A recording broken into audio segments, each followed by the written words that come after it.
भारतीय मौसम विज्ञान विभाग ने दक्षिण पश्चिम और उससे सटे पश्चिम मध्य बंगाल की खाड़ी में 16 मई की शाम को एक चक्रवाती तूफान की भविष्यवाणी की है।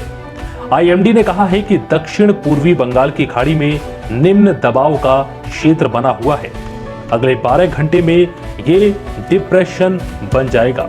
ऐसे में 16 मई की शाम को इसके चक्रवाती तूफान में बदलने की संभावना है। इस तूफान का नाम अम्फान है। ये नाम थाईलैंड ने दिया है। मौसम विभाग के महानिदेशक मृत्युंजय महापात्रा ने कहा है कि निम्न दबाव की वजह से 18 मई को ओडिशा के तटीय क्षेत्र में बारिश की संभावना है। 19 और 20 मई को पश्चिम बंगाल में भी बारिश की उम्मीद है। कुछ स्थानों पर तो भारी बारिश हो सकती है। बंगाल की खाड़ी में मौसमी स्थितियां और वायुमंडलीय स्थितियां अनुकूल दिख रही हैं। इसलिए संभावना है कि अगले 24 घंटे में ये सिस्टम प्रभावी होते हुए डिप्रेशन का रूप ले लेगा और 16 मई की शाम तक दक्षिण मध्य और उससे सटे पश्चिम बंगाल की खाड़ी पर एक चक्रवाती तूफान उभर आएगा।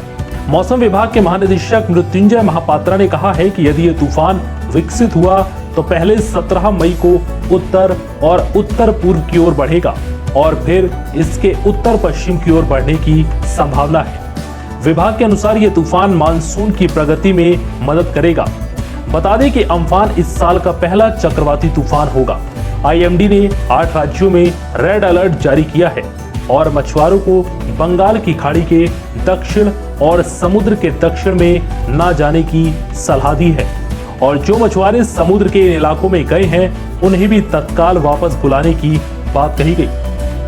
भारतीय मौसम विभाग ने केरल में कई जगह पर येलो अलर्ट जारी किया है और साथ ही दिल्ली, एनसीआर, हरियाणा, पंजाब, उत्तर प्रदेश, बिहार, मणिपुर, त्रिपुरा, मेघालय, पश्चिम बंगाल, सिक्किम, हिमाचल प्रदेश, उत्तराखंड, केरल, कर्नाटक, मध्य महाराष्ट्र, उत्तरी ओडिशा, अंडमान निकोबार, जम्मू कश्मीर, लद्दाख, राजस्थान, तटीय आंध्र प्रदेश, आंतरिक तमिलनाडु में भारी बारिश होने की आशंका व्यक्त की है। चलिए आपको मौसम विभाग के महानिदेशक मृत्युंजय महापात्रा का बयान सुनवाते हैं। Wilmar Locust area will concentrate into a depression over the same region today evening or night. It will further intensify into a cyclonic storm over south and adjoining central part of the Bay of Bengal by tomorrow evening. It will initially move northwestwards towards west central Bay of Bengal till 17th of this month. Thereafter it will change its track and it is expected to move north-northeastwards towards northern parts of Bay of Bengal adjacent to Odisha, West Bengal and Bangladesh coast.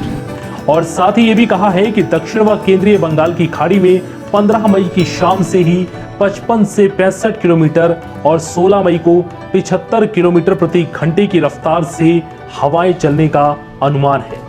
फिलहाल इस video में इतना ही।